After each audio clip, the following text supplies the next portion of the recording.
الحمد لله نحمده ونستعينه ونستغفره ونؤمن به ونتوكل عليه ونعوذ بالله من شرور أنفسنا ومن سيئات أعمالنا من يهده الله فلا مضل له ومن يضلله فلا هادي له وأشهد أن لا إله إلا الله وحده لا شريك له ونشهد أن سيدنا وسندنا وحبيبنا وحبيب ربنا ومولانا محمدا عبده ورسوله الذي أرسل إلى الناس كافة بشيرا ونذيرا وداعيا إلى الله بإذنه وسراجا منيرا أما بعد فأعوذ بالله من الشيطان الرجيم بسم الله الرحمن الرحيم شهر رمضان الذي أنزل فيه القرآن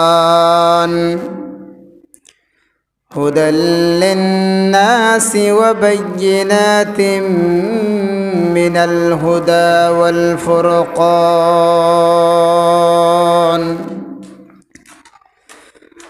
وقال سيدنا رسول الله صلى الله عليه وسلم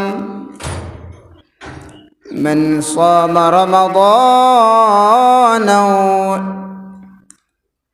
صام رمضان إيمانا واحتسابا غفر له ما تقدم من ذنبه صدق الله العظيم صلى الله على سيدنا ومولانا محمد وعلى آله وأصحابه وسلم لا إله إلا الله لا إله إلا الله لا إله إلا الله لا إله إلا الله محمد رسول الله صلى الله عليه وسلم الحمد لله মোহতারাম হাজিরিন সম্মানিত মুসল্লিয়ানে কেরাম পর্দার আড়ালে অবস্থানরত শ্রদ্ধেয় মা বোনেরা আমি আপনাদের খিদমতে মহাগ্রন্থ আল কোরআনুল কারীমে সূরা বাকারা থেকে একখানা আয়াতে কারিমা তেলাওয়াত করেছি নবীজির অসংখ্য গণিত হাদিসের ভান্ডার থেকে একখানা হাদিসও পাঠ করেছি তিলাওয়াতকৃত আয়াত এবং পাঠকৃত হাদিসকে সামনে রেখে কোরআন হাদিসের আলোকে কিছু আলোচনা করার চেষ্টা করব যদি আল্লাহ রব্বুল আলামিন তৌফিক দান করেন ওয়ামা তৌফিক ইল্লা বিল্লাহ আসুন আলোচনা শুরু করার আগে শুকরিয়া আদায় করি যে আল্লাহ রব্বুল আলামিন আমাদেরকে ফিতনার জমানায় মহিমান্বিত মাস রমজান মাসে দুনিয়ার বিভিন্ন কামকাজ থেকে ফারেক করে মুক্ত করে আল্লাহ সন্তুষ্টির লক্ষ্যে আল্লাহর ঘর মসজিদের মধ্যে জুমার নামাজ আদায় করার লক্ষ্যে আসার বসার তৌফিক দিয়েছেন। এই জন্য আমরা কালিমাতে শুকর আদায় করি আলহামদুলিল্লাহ। এই মাস হলো রমজানুল মুবারক মাস। এই রমজান মাস প্রায় শুরু থেকে নিয়ে এ পর্যন্ত আমাদের রমজানটা আমাদের কাছ থেকে বিদায় নিয়ে যাচ্ছে। যেই দিন আমরা রোজা রেখেছিলাম সেই দিনটা ছিল শুক্রবার, আবার আজকে আমাদের শেষ রোজার দিন, তাও আবার শুক্রবার। এটা আল্লাহ তাআলার একটা মহিমা আমাদের উপর। কারণ শুক্রবার দিনে রোজা হওয়ার কারণে শুক্রবার দিনের মর্তবা কিন্তু রোজার কারণে বাড়নি, কথা কিন্তু তা নয়। কথা হলো যে আমি আমার নসিবে শুক্রবার দিনে যে আমার শেষ রোজার দিনটা শুক্রবার পেয়ে গেলাম, এটা আমার জন্য অত্যন্ত সৌভাগ্যের বিষয়। হয়তো আগামী রমজান আমি পাবো কিনা তার কোনো গ্যারান্টি নাই, পাইলেও এরকম শুক্রবার যে আমাদের প্রথম জুমা শুক্রবার হলো, প্রথম রোজার দিন শুক্রবার, আবার শেষ রোজা হলো শুক্রবার, এরকম হয়তো সৌভাগ্য আর হবে কিনা তা জানা নেই। কিন্তু এটা আমাদের জন্য অত্যন্ত সৌভাগ্য যে আমরা শুক্রবার দিন পেয়েছি। এমনকি শুক্রবার দিনের মাধ্যমে আমরা রোজা শুরু করেছিলাম এবং আজকের শুক্রবার দিনের মাধ্যমে আমাদের রোজা শেষ। আগামীকাল আমাদের ঈদুল ফিতরের জামাত হবে। আর আমরা রোজা রেখে থাকি, কোনো কোনো সময় তাকায় দেখা যায় রোজা 30টা হয়, 30টাই রাখতে হয়, আবার কোনো কোনো সময় 29টা রাখতে হয়। এটা চাঁদের সাথে হিসাব। আর বিশেষ করে যারা সৌদিয়ান আছে অর্থাৎ আরবের লোকেরা, তারা আজকে তাদের ঈদ ছিল, গতকাল তাদের রোজা শেষ। আর আরবের অনুসরণ হিসাবে আমাদের রোজা হলো আগামীকাল, অর্থাৎ 29 এই মাস হয়েছে, যার কারণে আমরা 29টা রোজাই আমরা রেখেছি। আলহামদুলিল্লাহ আজই আমাদের 29 রোজা পূর্ণ হবে ইনশাআল্লাহ। আর আগামীকাল আমরা ঈদুল ফিতরের নামাজ পড়ব। এখন ঈদুল ফিতর আমরা পাইলাম কই, আর এটা আসলো কোথা থেকে? আমি যে আয়াতে কারিমা তিলাওয়াত করেছি ওই আয়াতে কারিমার মধ্যে এর সামান্য কিছু ইশারা পাওয়া যায়, ইঙ্গিত পাওয়া যায়। আল্লাহ রাব্বুল আলামিন বলেন, শাহর রমাদান আল্লাযী উনজিলা ফীহিল কুরআন। আল্লাহ বলেন শাহর রমাদান, রমজান মাস, আল্লাযী উনজিলা ফীহিল কুরআন, যেই মাসে কুরআন নাজিল করা হয়েছে, হুদাল লিন্নাসি ওয়া বাইয়িনাতিন মিনাল হুদা ওয়াল ফুরকান। আর এই কোরআন, যে কোরআন আল্লাহ রমজান মাসে নাজিল করেছেন, সেই কোরআন হলো মানুষের জন্য হেদায়ত, ওয়া বাইয়িনাতিন মিনাল হুদা ওয়াল ফুরকান, এবং এই কোরআনের মধ্যে রয়েছে পথ প্রদর্শকদের জন্য সুস্পষ্ট নিদর্শন, এবং এই কোরআন হলো হক এবং বাতিলের মধ্যে পার্থক্য সৃষ্টিকারী। এই আয়াতের শেষের দিকে পাওয়া যায় আল্লাহ বলেন, ফামান শাহিদা মিনকুমুশ শাহরা ফালিয়াসুমহু, তোমাদের মধ্যে যদি কেউ রমজান পেয়ে যায় সেজন্য রোজা রাখে। এরপর আল্লাহ ওই আয়াতের শেষ অংশে বলেন, ওয়ালিতুকমিলুল ইদ্দাতা ওয়ালিতুকাব্বিরুল্লাহা আলা মা হাদাকুম লাআল্লাকুম তাশকুরুন। আল্লাহ রাব্বুল আলামিন ওই আয়াতের শেষাংশে বলেন, ওয়ালিতুকমিলুল ইদ্দাতা, রমজানের রোজাগুলো তোমরা গণনা করে তোমরা পূর্ণ করবে। ওয়ালিতুকাব্বিরুল্লাহ মানে রমজানের রোজা রাখার পর গণনা করে পূর্ণ করার পর ওয়ালিতুকাব্বিরুল্লাহ তাকবীর দিবে। তাকবীর কি? আমরা ঈদের দিন তাকবীর দিয়ে থাকি, অর্থাৎ রমজান মাস শেষ হওয়ার পর আমরা মাগরিবের পর থেকে নিয়ে আমরা তাকবীর দিতে থাকি। আর এই তাকবীরটা আমরা প্রায় ঈদ পর্যন্ত দিয়ে দিই। আমরা এই মসজিদের মধ্যে যাই, অথবা আমরা এই যে আমাদের মাঠের মধ্যে ঈদগাহের মধ্যে যাই।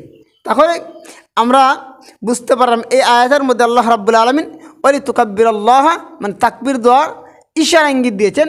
মানে এর থেকে কি ঈদুল ফিতরের একটা আলামত পাওয়া যায়। এটা মুহাদ্দিসিন হযরতগণের একটা অভিমত।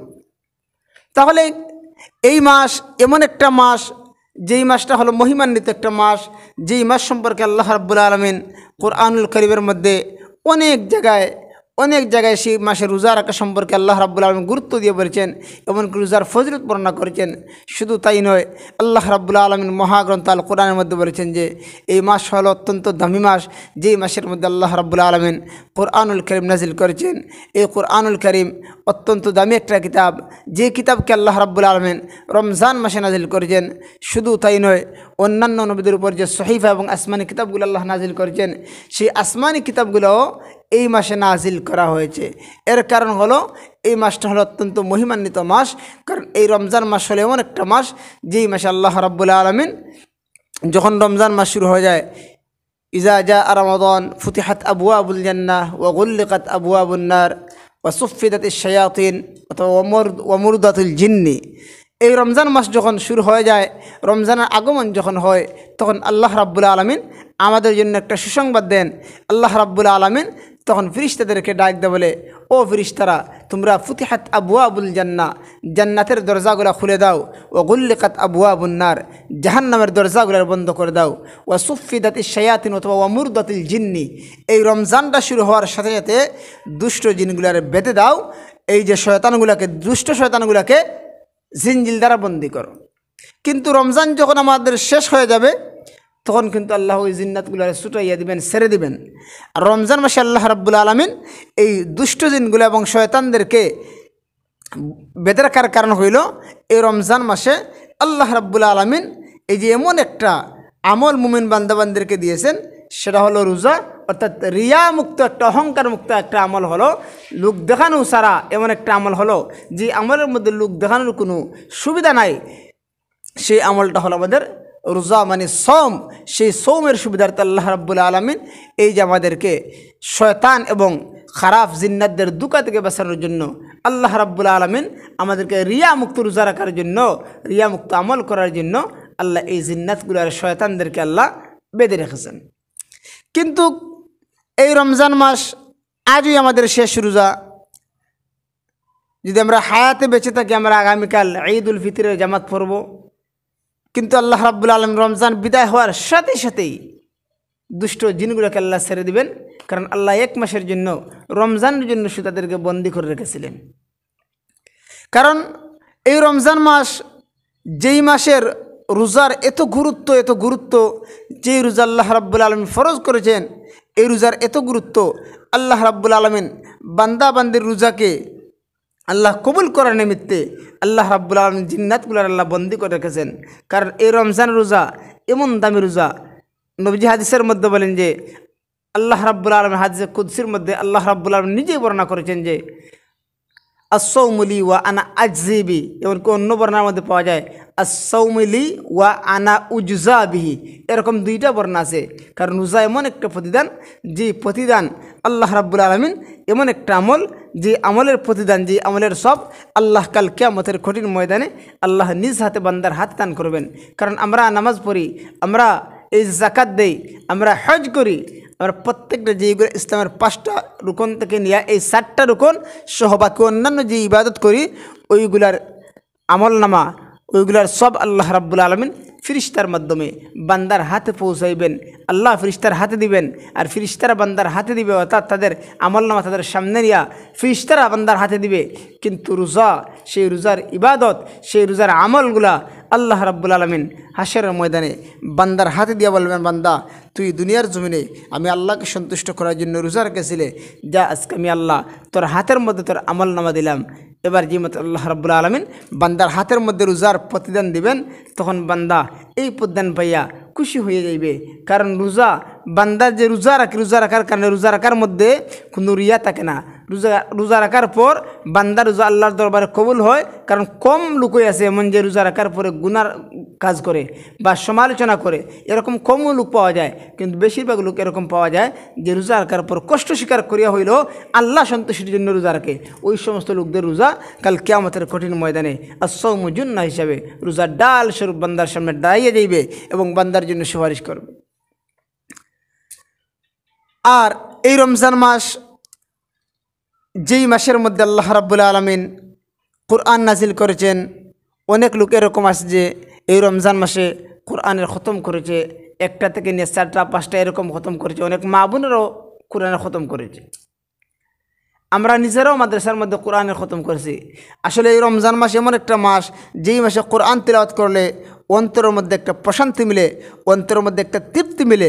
অর্থাৎ রমজান মাসে টোটালি এই যে কোরআন তিলাওয়াত থেকে নিয়ে প্রত্যেকটা আমল তার 70 গুণ তাকে সব বাড়িয়ে দেওয়া হয়। একটা অক্ষর তিলাওয়াত করলে আমরা পাইতাম 10টা নেকি, কিন্তু রমজানের বেলা আমরা 70টা নেকি পাই। এরকম ফজিলত বর্ণনা করা হয়েছে। তাহলে এরকম ফজিলতের অধিকারী আমি হয়েছি কিনা আমি জানি না। তবে এই যে রমজান মাস শেষ হয়ে যাচ্ছে, এখন আজকে যেহেতু আমাদের রমজান শেষ, আমরা আজকে আল্লাহ রাব্বুল আলামিন তার অনেক বান্দাকে ক্ষমা করে দিবেন। কারণ অনেক বান্দা এরকম আছে যে টুটা ফাটা আমল নিয়া সারা রমজান আল্লাহর কাছে ক্ষমা চাইছে, আল্লাহ ওদেরকে মাফ করেননি। কিন্তু এই রমজান মাসে আল্লাহর পয়গম্বর বিশ্বনবী বলেন, এই রমজান মাসের শেষ দিনে আল্লাহ এমন কিছু বান্দা বান্দাদেরকে ক্ষমা করবেন যারা সারা রমজান আল্লাহর কাছে মাফ চাওয়ার পরও মাফ পায়নি। আল্লাহ রাব্বুল আলামিন আজকে ওই সমস্ত বান্দাদেরকে আল্লাহ ক্ষমা করে দিবেন। কারণ এমন কিছু বান্দা আছে সারা রমজান আল্লাহকে ডেকেছে, আল্লাহ রাব্বুল আলামিন ওই সমস্ত বান্দারটাকে সারা না দিয়া আল্লাহ রাব্বুল আলামিন আজকে ওদের ডাকে সারা দিবেন। আজকে সারা দিয়ে আল্লাহ ওদেরকে ক্ষমা করে দিবেন। আল্লাহ যেন ওদের সাথে আমাদেরকেও শামিল করেন। আর এই রমজান মাস, এই ঈদ হলো সদকাতুল ফিতির। এই যে ঈদ হলো আমাদের ঈদুল ফিতির। এখন ঈদুল ফিতির মানে কি? ফিতরার ঈদ। ঈদ শব্দের শাব্দিক অর্থ হলো আনন্দ করা, আর ফিতির মানে হলো ফিতরা, যেটাকে আমরা ফিতরা বলি। মানে কি? এই যে আমরা ঈদুল ফিতির আসলে আমরা গরিবদের মধ্যে আমরা সামান্য টাকা পয়সা আমরা বন্টন করে থাকি, এটার নাম হলো ফিতরা।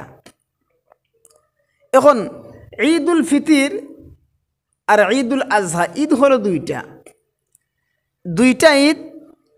এটা আল্লাহ প্রদত্ত অত্যন্ত বড় একটা নিয়ামত। যেই দুইটা ঈদ হলো আমাদের জন্য খুশির সংবাদ, আমাদের আনন্দের জন্য আল্লাহ রাব্বুল আলামিন সেই দুই ঈদের নামাজকে আমাদের উপর ওয়াজিব করে দিয়েছেন। এই ঈদুল ফিতির, যেটা ঈদুল ফিতির মানে ফিতরার ঈদ। সারা রমজান মানুষেরা রোজা রাখে, রোজা রাখার পর রোজার মধ্যে অনেক ভুল ভ্রান্তি ত্রুটি হয়ে থাকে। আল্লাহ রাব্বুল আলামিন সেই ভুল ত্রুটির নিমিত্তে ধনীদেরকে বলেছেন, তোমরা যারা নেশাব পরিমাণ মালের মালিক হোক, তোমরা ঈদুল ফিতরের জামাতে যাওয়ার আগে গরিবদের মধ্যে তোমরা ফিতরা বন্টন করো। এখন ফিতরা কত হারে হবে? প্রত্যেক এলাকা, গ্রাম, শহর, জায়গা ভেদে এটা পরিমাণ হয়। যেমন সৌদিতে এক হিসাব, আমাদের বাংলাদেশে আরেক হিসাব। কারণ প্রত্যেক জায়গায় কিন্তু পণ্যের দাম সমান থাকে না। এখন ফিতরা আসবে টাকার উপর ভিত্তি করে নয়, বরং মালের উপর ভিত্তি করে, যে আমি যে ওই মালটা দিয়ে ফিতরা দিব, এখন ওই মালটার বর্তমান বাজার মূল্য কত আছে, ওই বাজার মূল্য হিসাবে ফিতরা আসবে। এখন যদি আমি মনে মনে চিন্তা করি যে গত বছর আমি 70 টাকা দিছি, এই বছর 70 টাকা দিলে আমি আইডিয়া করিয়া এরকম ফিতরা দিয়ে ফিতরা আদায় ওই তো নাই। আগে জিজ্ঞেস করতেই বোঝে যে গত বছর আমি আটা দিয়ে দিছি ফিতরা, নাকি খেজুর দিয়ে দিছি, না জবদি, না পনির দিই। এখন ওই 4টা পণ্য আছে, ওই 4টা পণ্যের মধ্যে কোনটার দাম কত, এটা বাজার মূল্য জিজ্ঞেস করতে হবে। তো বর্তমানে আটার দর হলো 115 টাকা। মানে ফিতরা দিতে হলে একজন মানুষের পক্ষ থেকে, যারা নেশাব পরিমাণ সাহেবে নেশাব, যারা যে একজনের পক্ষ থেকে 1 কেজি 600 গ্রাম আটা সর্বনিম্ন, নিম্নের, এর চেয়ে নিচের কোনো ফিতরা নাই। আর উপরের লেভেলের ফিতরা আছে, যেমন পনির, যেটা পনির হলো খেজুরের মধ্যে যেটা দামি খেজুর, শুকনা খেজুর, যেটা দামি খেজুর, ওইগুলোর মূল্য যেমন 2660 টাকা হয়। আবার আছে দেখা যায় খেজুরের মধ্যে, আবার আছে যে মিডিয়াম পর্যায়ের 1550 টাকা হয়, এরকম আছে 1320 টাকা, এরকম আছে। কিন্তু সর্বনিম্ন যেটা, সেটা হলো আটা। যে 1 কেজি 650 গ্রাম আটার দাম বর্তমান দেখা গেছে 115 টাকা হয়। তাহলে 115 টাকা যদি 1 কেজি 650 গ্রাম আটার দাম হয়, তাহলে প্রত্যেকজন পিছে 115 টাকা করে সর্বনিম্ন ফিতরা দিতে হবে। এখন এই ফিতরা খেয়ে দিব, কারণ জাকাত এবং ফিতরা দুইটা জিনিস। যারা 7.5 তোলা স্বর্ণ মালিক, 7.5 ভরি স্বর্ণ এবং 52 তোলা রূপার মালিক, তাদের উপর জাকাত ফরজ। হ্যাঁ, শর্ত হলো এখান যে যার উপর জাকাত ফরজ হয়, এই মালটা তার সম্পত্তি ভিতর, মানে জরুরি আসবাবপত্র ভিতর অতিরিক্ত থাকতে হবে এবং 1টা বছর তার কাছে মজুদ থাকতে হবে। মানে 1 বছরের ভিতর তার কাছ থেকে ওই মালটা চলে না যাওয়া, মানে তার কাছে সবসময় 1টা বছর ওই মালগুলা মজুদ থাকে। সেটা হলো জাকাতের ক্ষেত্রে সাহেবের হিসাব। আর এখন ফিতরার ক্ষেত্রে সাহেবের হিসাব কি, যার উপর জাকাত ফরজ তার উপর ফিতরা ফরজ। তবে পার্থক্য হলো এটা, জাকাত ফরজ হওয়ার জন্য মালটা 1 বছর তার কাছে মজুদ থাকতে হয়, আর ফিতরা ফরজ ওয়াজিব হওয়ার জন্য শর্ত হলো যে যখনই সে কিতা সাহেবের হিসাবের মালিক হবে, যখনই কিতা তার উপরে তার 7.5 তোলা স্বর্ণ এবং 52 তোলার উপর মালিক হবে, ওই সময় তার উপর ফিতরা ওয়াজিব হয়ে যাবে। তার 1 বছর মাল তার হাতের মধ্যে থাকতে হবে না। এখন ফিতরা একজন গার্জিয়ান আছেন, যেমন ফ্যামিলির বাবা আছেন, উনি ফ্যামিলির মধ্যে 8জন 10জন সদস্যকে উনি লালন পালন করেন, ওদের খাওয়ার থাকার ভরণ পোষণের ব্যবস্থা করেন। এখন ওই বাবা উনি ফ্যামিলির পক্ষ থেকে উনি সকলের ফিতরা আদায় করবেন। এমনকি ছোটো মাসুম বাচ্চা যে আছে, কুলের শিশু, তারও ফিতরা আদায় করতে হবে। কারণ যে সাহেবের নিসাব, যে একটা ফ্যামিলি ফেলে, ওই লোকটা যে একটা ফ্যামিলির ভরণ পোষণ করে, ওই লোকটা তার সমস্ত ফ্যামিলির পক্ষ থেকে ফিতরা আদায় করতে হবে 115 টাকা করে। এখন আমি সাহেব মাল হলাম, আমি নিসাব পরিমাণ মালের মালিক। এখন আমি ফিতরা আদায় করতে গিয়া শুধু আমার পক্ষ থেকে 115 টাকা দিলাম, এরকম ফিতরা আদায় করলে ফিতরা আদায় হবে না। ফিতরা আদায় করতে হলে, ফিতরা হলো গরিবের হক, আর গরিবের হক দিয়া ঈদের মাঠে যাওয়া, মানে এটা হলো আল্লাহ প্রদত্ত একটা নিয়ামত গরিবদের জন্য, যে ধনীরা গরিবদেরকে ফিতরা দিবে, আর গরিবরাও এই ফিতরা টাকা পাইয়া একটু আনন্দে ঈদ উদযাপন করবে। তাহলে আমরা বুঝতে পারলাম আমাদের ফিতরা হলো, আমরা 115 টাকা হারে গমের দর ধরে আমরা 100 জন প্রতি আমরা 115 টাকা ফিতরা দিব। আর আমাদের ফিতরাটা আমরা যে গার্জিয়ান আছি, আমরা সারা ফ্যামিলির 7 জন হোক, 5 জন হোক, 6 জন হোক সদস্য, সকলের পক্ষ থেকে আমরা ফিতরা দিয়ে দিব। তাহলে যদি আমরা আমাদের ফিতরা দিতে পারি, ফিতরা দিয়ে আমরা ঈদের জামাত দিতে পারি, আর আমাদের ফিতরা টাকা পাইয়া এখন গরিবরা আনন্দ উল্লাস একটু আরাম উপভোগ করে, তাহলে আল্লাহ রাব্বুল আলামিন কতই না খুশি হবেন। আর এখন আমরা বুঝতে হবে আমরা সাহেবে মাল খারা, সাহেবে নেশা পরিমাণ মালের মালিক খারা। এখন আমার উপর ফিতরা ওয়াজিব কিনা আমি নিজেই জানি, কারণ আমার 7.5 তোলা স্বর্ণ এবং 52 তোলা রূপার যদি মালিক হই, তখন আমার উপর ফিতরা ওয়াজিব। তাহলে আমরা এটা হিসাব মিলিয়ে নেব আমার উপর ফিতরা ওয়াজিব কিনা। তাহলে মুআজ্জাজ হাজিরিন, এই রমজান মাস এমন একটা মাস, যেই মাস আল্লাহ রাব্বুল আলামিন আমাদের জন্য অফার দিয়েছিলেন, আর এই মাসটা আজ প্রায় শেষ হয়ে যাচ্ছে। এখন আমরা এই মাসে কি করছি, বা আমরা আগামী বছর রমজান পাবো কিনা তার কোনো গ্যারান্টি নাই। আজকে আমাদের শেষ দিন, আজকে আমরা আল্লাহর কাছে চাইব, কারণ আজকের দিনের মাধ্যমে আমাদের রমজান সমাপ্ত হয়ে যাবে। আগামী বছর আমরা কে পাইব কিনা আমরা তা জানি না। এখন সময় থাকতে আমরা সময়টা কাজে লাগাই। তাহলে যদি সময়টা কাজে লাগাই, আজকে যদি আমি আমার গুনাহ মাফ করাইতে পারি, তাহলে হয়তোবা এই রমজান মাসে আমাদের জন্য আজকের কাজ হইল, আমরা আজকে আল্লাহর কাছে বেশি বেশি তওবা করব, আর আল্লাহর কাছে তওবা করব, আল্লাহ আমরা ভবিষ্যতে কখনো গুনার কাজ করব না, এবং যতদিন দুনিয়ার জমিনে থাকি তোমার হুকুম, তোমার গোলামি করে যাওয়ার তৌফিক দিও আল্লাহ। যতদিন দুনিয়ার জমিনে থাকি এই জমিনের মধ্যে তোমার হুকুম আহকাম মেনে চলার তৌফিক দিও। এরকম দোয়া আল্লাহর কাছে আমরা, এরকম প্রতিশ্রুতি আমরা আল্লাহর কাছে করব। শুধু তাই নয়, এই যে শবে কদর, কারণ এখনও এই যে আমরা আজ রোজা রেখেছি, গত রাত গিয়েছে আমাদের 29 তারিখ রাত, এর আগে আমরা 27 রাত, 23, 25 এরকম আমরা বেজুর রাত পেয়েছি। ওই রাতগুলোর মধ্যে শবে কদর হয়, মানে লাইলাতুল কদর হয়। যারা এতেকাফের মধ্যে থাকে তারা লাইলাতুল কদর পেয়ে যায়। হুজুরে এতেকাফের মধ্যে ছিলেন, আল্লাহ হুজুরকে শবে কদরের ফজিলত দান করুন। যারা এতেকাফের মধ্যে ছিল তারা অবশ্যই নিশ্চয়ই তারা শবে কদর পেয়েছে, এটা সবচেয়ে বড় একটা সৌভাগ্য। আর এই রমজান মাস প্রত্যেকটা মানুষ চায় তার ইবাদতের মধ্যে রমজান মাস কাটুক, এরকম প্রত্যেক মানুষের দিলের মধ্যে তামান্না থাকে। যাই হোক, আল্লাহ রাব্বুল আলামিন এই আমাদের দিলের জায়েদ মাকাসদির কবুল করুন, এবং আল্লাহ রাব্বুল আলামিন আমাদেরকে রমজানের পরিপূর্ণ ফজিলত দান করুন। এরকম দোয়া আমরা আল্লাহর কাছে করব। আর এই রমজান মাস আমাদের কাছ থেকে বিদায় নিয়ে যাবে, মানে কি আমরা গুনাহ করব তা নয়, বরং রমজান মাস আমাদের কাছে এসেছে, আমাদের কাছে সুসংবাদ নিজে এরকমভাবে এসেছে, ঠিক তেমনিভাবে আমরা এই রমজান মাস সুসংবাদ পাওয়ার পর আমরা আল্লাহর কাছে গুনাহ মাফ করাইতে পারছি। আমরা রমজান আল্লাহর কাছে চাইছি, আল্লাহ আমাদেরকে ক্ষমা করে দিয়েছেন। এখন আমরা রমজান মাস বিদায় হয়ে যাচ্ছে, মানে আমরা আগামী যে একটা বছর আমরা আর গুনার কাজ করব না, আমরা সওয়াবের কাজ করার জন্য আমরা প্রতিদ্বন্দ্বিতা করব। এরকম যদি মনোভাব নিয়ে চলতে পারি, তাহলে অবশ্যই আল্লাহ রাব্বুল আলামিন আমাদের উপর খুশি থাকবেন, আর আমাদের ঠিকানা হবে ফি ঈশাতির রাদিয়া, সন্তোষময় জীবন। আল্লাহ আমাদের উপর রাজি থাকবেন, যদি আল্লাহ আমাদের উপর রাজি থাকেন তাহলে কে আমাদের কঠিন ময়দানে আল্লাহ রাব্বুল আলামিন তার দয়াগুলো আমাদেরকে ক্ষমা করে দিবেন। তাহলে ওই সমস্ত কথাগুলো আমাদেরকে চিন্তা করতে হবে। আর এই রমজান মাস অত্যন্ত দামি একটা মাস। অন্যান্য নবীরা এই রমজান মাসের এই যে রোজাকে অন্যান্য নবীদের উপর ফরজ করা হয়নি, শুধুমাত্র আমাদের নবীর উম্মতের জন্য, উম্মতে মুহাম্মদের জন্য রমজানের রোজা আল্লাহ ফরজ করে দিয়েছেন। এমন কিছু তাই নয়, এমন একটা অফার দিয়েছেন আল্লাহ রাব্বুল আলামিন, সেই অফারটা আমাদেরকে কাজে লাগাতে হবে। আজকে আমাদের শেষ দিন, আমরা আনন্দ উল্লাসে আমরা সেই রোজাটাকে আমরা শেষ করে দেব। আর আগামীকাল আমরা ঈদের জামাত করব। এখন ঈদের দিন কিছু সুন্নত আছে, যে ঈদের দিন আমরা কি সুন্নত পালন করব। আমাদের ঈদের দিনের সুন্নত হলো, আমরা যখন ঈদ উল ফিতরের জামাতে যাব, জামাতে যাওয়ার আগে আমরা সুগন্ধি ব্যবহার করব, আমরা ডান দিকে যাব, বাম দিকে আসব, এরকম। এমনকি গরিবদের মধ্যে আমরা ফিতরা বন্টন করব। ওইগুলো হলো ঈদের দিনের সুন্নাত। আমরা জামাতে নামাজ পড়ব। এই সুন্নাতগুলো আমরা অত্যন্ত পাবন্দের সাথে মানব। ছোট্ট একটা শূন্য যদি ছোট্ট হয়, আজ আমরা অন্তর থেকে যদি শূন্যটা পালন করি, তাহলে কিয়ামতের কঠিন ময়দানে ছোট্ট আমলটা আমাদের জন্য নাজাতের উসিলা হবে। মুআজ্জাজ হাজিরিন, আল্লাহ বলেন শাহরু রমাদান আল্লাযী উনজিলা ফীহিল কুরআন হুদাল লিন-নাসি ওয়া বায়্যিনাতিন মিনাল হুদা ওয়াল ফুরকান। আল্লাহ রাব্বুল আলামিন বলেন শাহরু রমাদান, রমজান মাস আল্লাযী উনজিলা ফীহিল কুরআন, যেই মাসে মহাগ্রন্থ আল কোরআন নাজিল করা হয়েছে।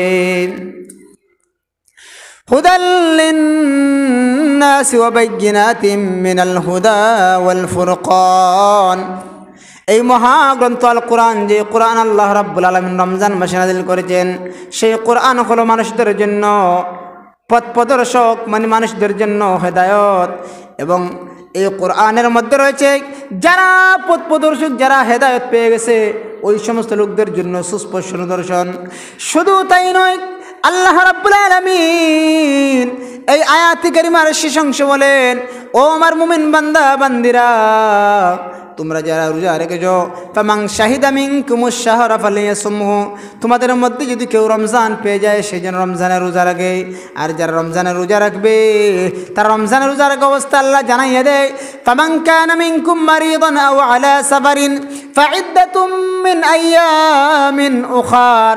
ও আমার মুমিন বান্দা বান্দিরা, তোমরা রোজা রাখা অবস্থায় ফামান কানা মিনকুম মারিদান, যদি তোমাদের মধ্যে কেউ বেমার হয়ে যায়, যদি তোমাদের মধ্যে কেউ বেমার হয়ে যায় অথবা সফরের মধ্যে থাকে, ফাইদ্দাতুম মিন আইয়ামিন উখার, সেজন্য অন্য সময় রোজাগুলা আদায় করে নেয়। আল্লাহ রাব্বুল আলামিন মুমিন বান্দা বান্দিকে রমজান মাস অফার দিয়েছে, আবার সুযোগ দিয়েছে, বান্দা বান্দিরা, যদি তোমরা কারা বেমার থাকো অথবা সফরের মধ্যে থাকো, ক্লান্তির মধ্যে থাকো, সফরের মধ্যে, জার্নির মধ্যে থাকো, তাহলে তোমাদের জন্য সুযোগ হলো, ও বান্দা বান্দিরা, তোমরা রোজার কাফারা দিতে হবে না, একাধার 60টা রোজা রাখতে হবে না, বরং আমি আল্লাহ তোমাদের জন্য সুযোগ দিলাম, রে বান্দা, তুমি একটা রোজার পরিবর্তে একটা রোজাই রাখবা, মানে কজা আদায় করলে তোমার সেরে যাবে।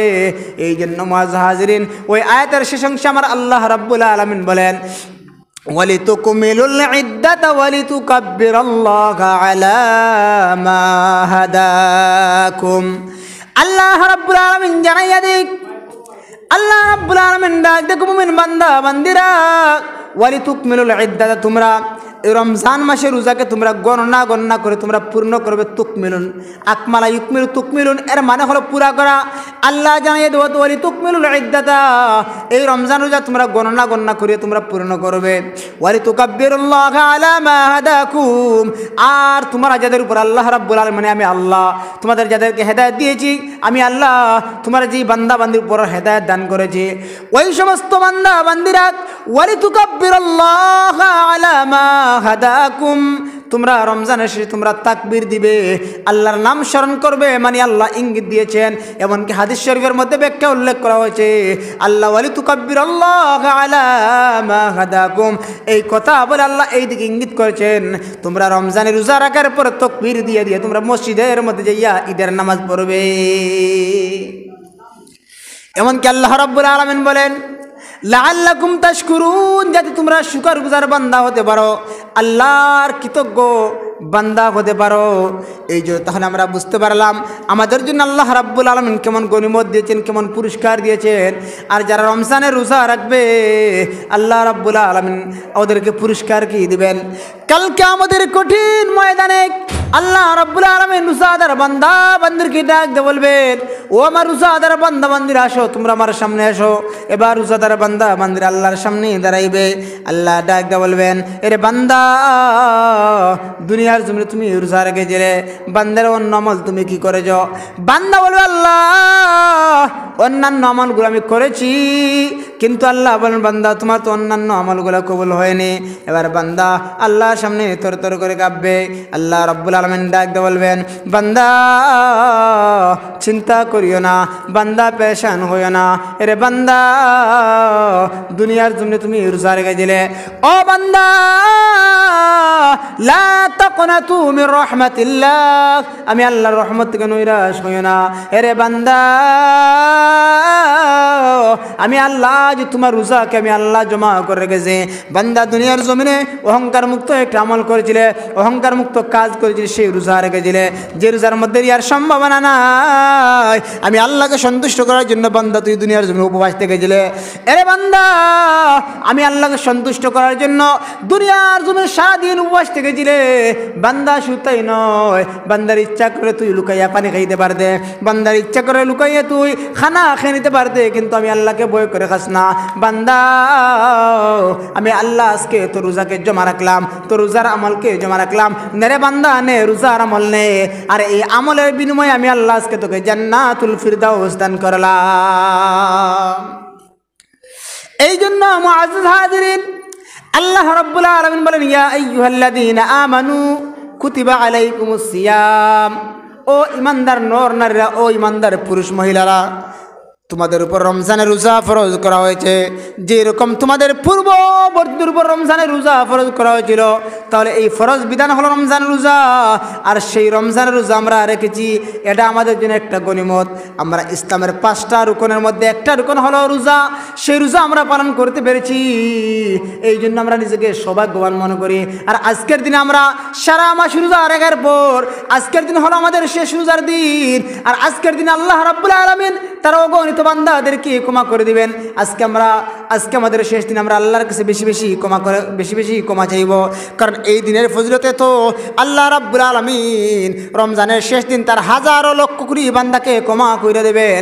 যারা বান্দাদের মধ্যে যারা টুটাফাটা আমল মারা ছিল, ওই সমস্ত বান্দারা সারা রমজান আল্লাহর কাছে ক্ষমা চাইছে, আল্লাহ আমারে মাফ করো, আল্লাহুম্মা ইন্নাকা আফুউন তুহিব্বুল আফওয়া ফাআফু আন্নি, আল্লাহুম্মা ইন্নাকা আফুউন, হে আল্লাহ তুমি তো হলে ক্ষমাশীল, তুহিব্বুল আফওয়া তুমি তো ক্ষমা করাকে পছন্দ করো, ফাআফু আন্নি, আল্লাহ আমারও ক্ষমা করো। এরকম অনেক বান্দা বান্দি সারা রমজান আল্লাহর কাছে কান্না করে যে টুটাফাটা আমল নিয়া, কিন্তু আল্লাহ ওদেরকে ক্ষমা করেননি। এমন কতিপয় বান্দাকে আমার আল্লাহ আজকের রমজানের শেষ দিন আল্লাহ ক্ষমা কইরা দিবেন।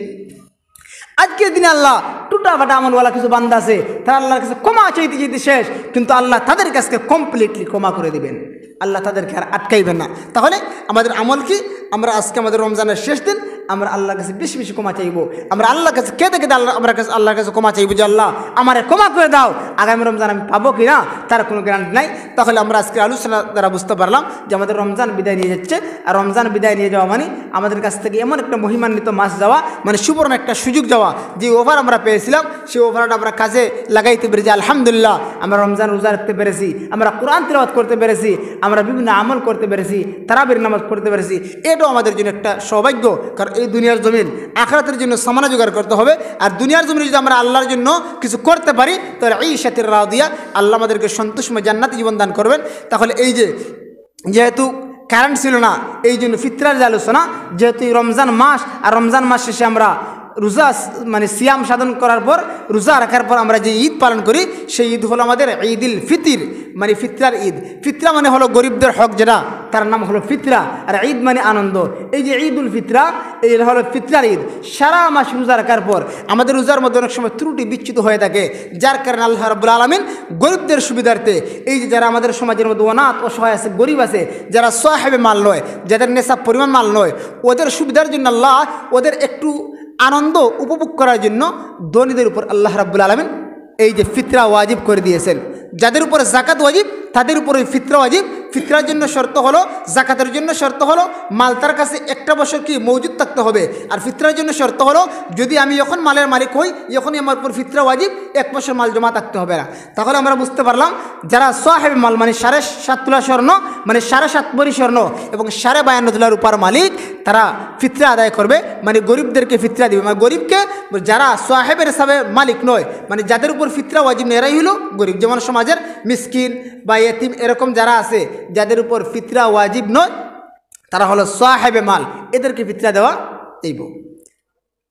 এখন আমরা হিসাব করে ফিতরা দেবো। যদি আমরা ফিতরা দেই, এখন ফিতরা দিলে সারা ফ্যামিলির ফিতরা দেওয়ান লাগবো, ছোটো বাচ্চা ফিতরারও বাপে দেওয়ান লাগবো। কারণ যেই বাচ্চার বরণ পোষণ এবং যেই স্ত্রীর বরণ পোষণ বাবা করে, এই বাবা মানে ফ্যামিলির গার্জিয়ান উনি তার ফ্যামিলির ছেলে মেয়ে স্ত্রী সহ যারা আছে প্রত্যেকের ফিতরা উনি নিজে আদায় করে দিবে, কারণ প্রত্যেকের উপর ফিতরা দেওয়া ওয়াজিব।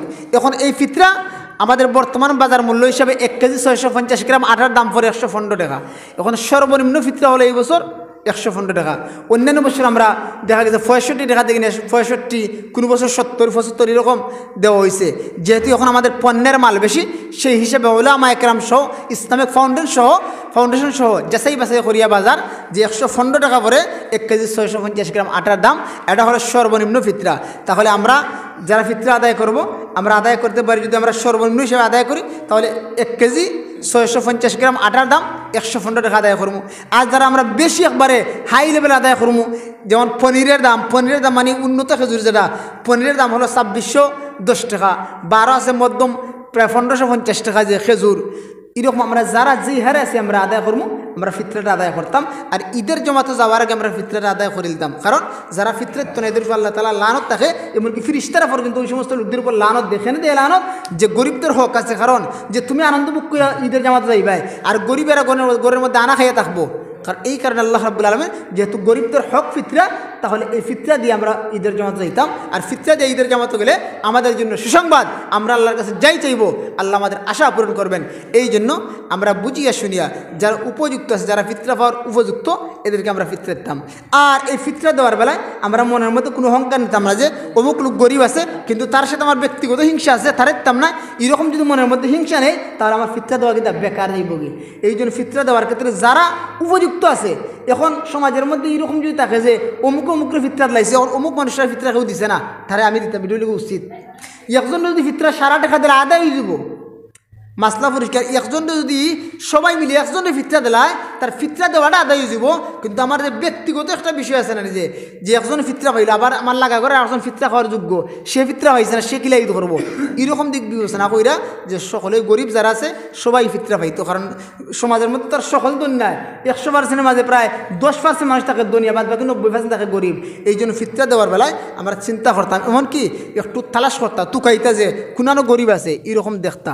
আল্লাহ আমরা আমল করার তৌফিক দান করুন এবং সঠিকভাবে আমাদেরকে ফিতরা দেওয়ার তৌফিক দান করুন। ওয়া আখিরু দাওয়ানা আলহামদুলিল্লাহি রাব্বিল আলামিন।